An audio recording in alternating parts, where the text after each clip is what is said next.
Good morning students. आपके subject EEE first में आज हम नेक्स्ट लेक्चर स्टार्ट कर रहे थे और लास्ट क्लास में हमने स्टार्ट किया था चैप्टर पावर वायरिंग, है ना। तो पावर वायरिंग में हमने बताया था कि जैसे जब आप नॉर्मल वायरिंग करते हैं, मतलब लाइट, फैन, इन सब की जब आप वायरिंग करते हैं तो उसमें क्या होता है, जो भी आपके वायर या केबल होते हैं बहुत ज़्यादा हाई पावर के नहीं होते हैं।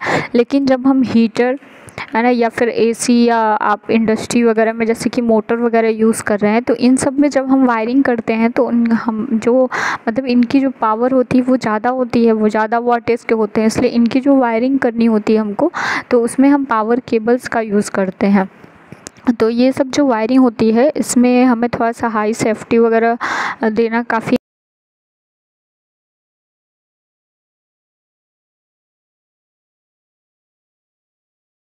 थे।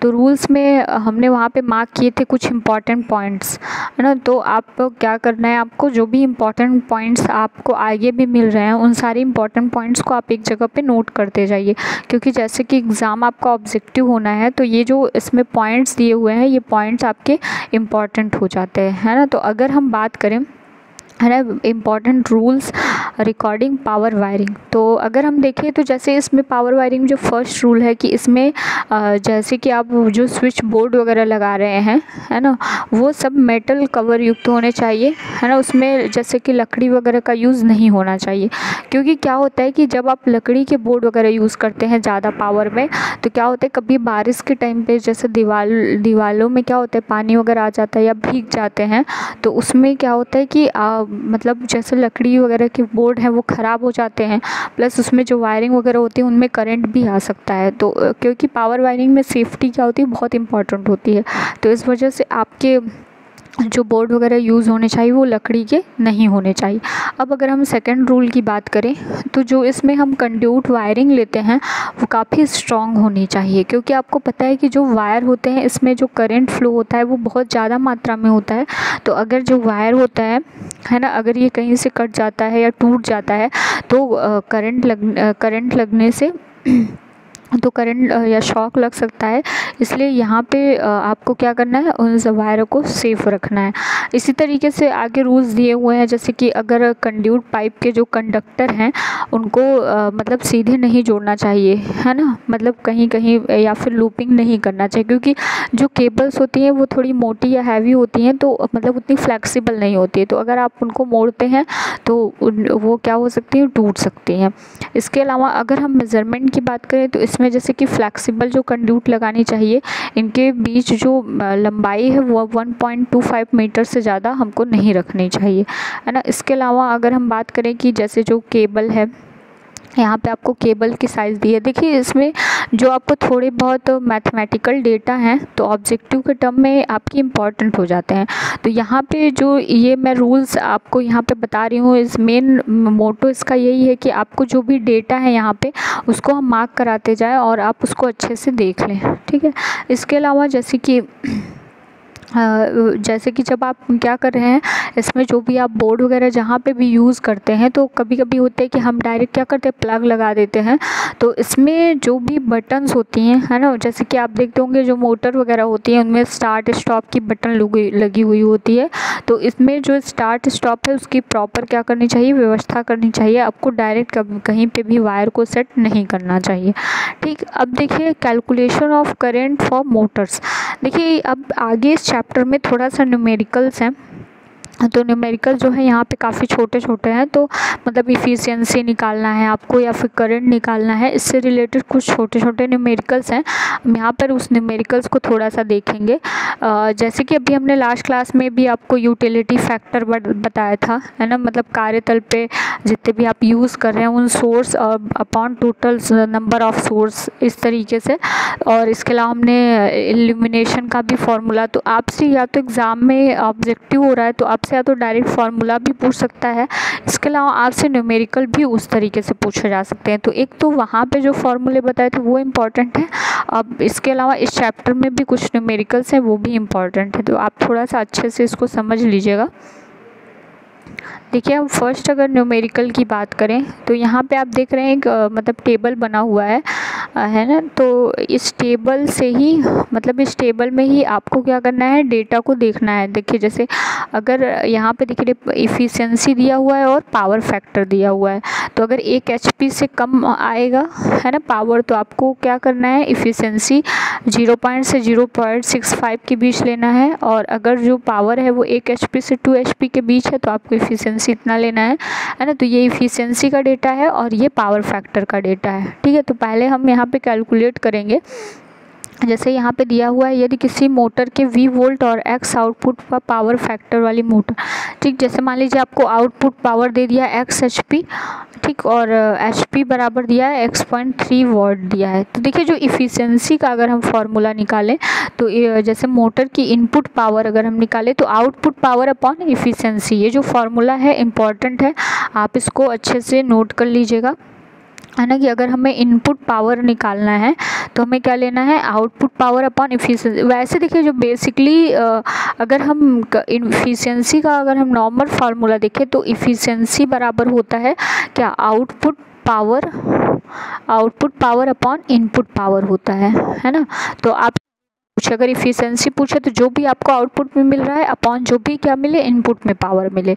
अब यहाँ पे चाहे आपको इनपुट दे दे, आउटपुट दे दे, इफ़िशियंसी, यहाँ इन तीनों टर्म में से कुछ भी पूछ सकता है ना। तो आप सीधे सीधे इफ़िशियंसी को याद रखिएगा कि आउटपुट अपॉन इनपुट होता है। तो जैसे यहाँ पे हमें इनपुट पावर निकालनी है तो हम उसको क्या कर दिए, नीचे लेकर चले गए हैं। अब अगर हमको करंट निकालनी है तो आपको पता है कि जैसे अगर हमको करंट निकालनी है तो आउटपुट पावर, है ना, आउटपुट पावर मतलब I बराबर क्या होता है, मतलब Q अपॉन V कर दिया है। अब अगर सिंगल फेज मोटर के लिए लगाए तो हम क्या हो जाता है, Q upon efficiency into V cos phi, ठीक है। तो ये आप देख रहे हैं। अब उसके बाद अगर 3 फेज के लिए पूछेगा तो हम क्या कर देंगे, √3V cos फाई। ये आपके यहाँ पे सारे फार्मूले हैं, है ना। इसी से रिलेटेड आपके आगे न्यूमेरिकल्स मिलेंगे। तो इन फार्मूलों को आप अच्छे से पहले तो याद कर लीजिएगा और एक जगह पे आप अच्छे से नोट कर लीजिएगा, है ना। अब अगर हम देखिए न्यूमेरिकल्स की बात करते हैं, देखिए सबसे फर्स्ट आपका यहाँ पे न्यूमेरिकल दिया हुआ है कि ये 5 HP 220 वोल्ट DC मोटर की कुल लोड करंट की गणना कीजिए जिसकी इफ़िशियंसी क्या है, 80% यहाँ पे आपकी इफ़िशियंसी दे दिया है। अब देखिए अगर आपसे 5 HP की बात कर रहा है ना, 5 HP 220 वोल्ट, तो अगर आप यहाँ देखें तो 5 HP के लिए वैसे भी कितना है, 0.85। और अगर नीचे आप पावर फैक्टर पे जाएँ, थोड़ा सा पावर फैक्टर, ठीक, तो अगर आप देखें तो पहले Q निकाला है ना, Q बराबर 5 इंटू 735.5 वॉट, ठीक। और यहाँ से आपके जो वोल्टेज है 220 वोल्ट, इफ़िशियंसी कितना हो जाएगा, 0 पॉइंट। अब यहाँ पे आपने ऊपर जो फार्मूला पढ़ा है करंट का, वही वाला आप क्या करेंगे, फार्मूले को लगा देंगे, ठीक। तो यहाँ से आप क्या करेंगे, सीधे सीधे आपको मतलब I यहाँ पे आप देख रहे हैं I Q upon efficiency into voltage, यही हमने फार्मूला लगा दिया, आपको डायरेक्ट क्या मिल जाएगी, करंट आप कैलकुलेट कर लेंगे। तो सबसे पहले जब इस तरीके के न्यूमेरिकल दिए हो तो सबसे पहले आपको उसमें देखना है कि हमें कौन कौन से टर्म दिए हैं, उसके बाद आपको देखना है कि कौन सा टर्म हमसे पूछा गया है। तो ये जैसे चार्ट है, इस चार्ट को याद नहीं करना है आपको, वैसे भी एग्ज़ाम में वो दिया जाएगा। अब देखिए जैसे इसी पे नेक्स्ट क्वेश्चन है 3 HP 220,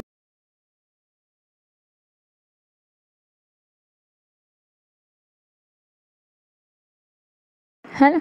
तो यहाँ पे भी सेम वही आपको क्या निकालना है, करंट निकालना है। तो अगर हम इसको सॉल्व करते हैं तो देखिए अभी जैसे कि आपने पीछे फार्मूला पढ़ा था, है ना, यहाँ पे भी आपको क्या दिया है, Q दे दिया है ना, 2 इंटू 73.5। तो यहाँ पे आप निकाल लेंगे, है ना, पावर निकल जाएगा। उसके बाद आपको वोल्टेज कितना दिया है, 230 वोल्ट दिया है।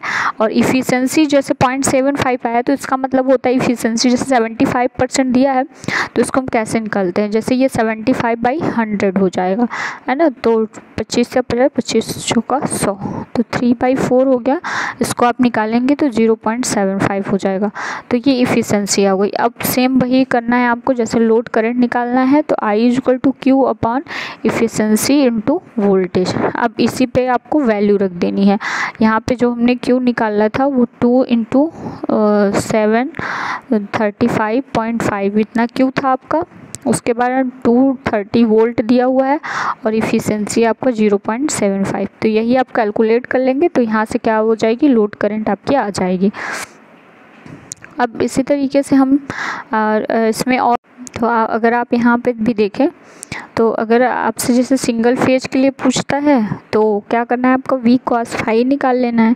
अब जैसे एग्जांपल नंबर 3 है यहाँ पे, है ना, तो कितना 10 HP के लिए 400 वोल्ट दिया है, फ्रीक्वेंसी 50 हर्ट्ज है। यहाँ पे आपको 3 फेज के लिए निकालना है, तो 3 फेज के लिए आपको पता है कि क्या कर देंगे, √3V cos फाई कर देंगे, तो ये फार्मूला लग जाएगा। तो यहाँ पे हमने देखे जो कुछ भी न्यूमेरिकल्स थे वो सीधे फार्मूले पे बेस है।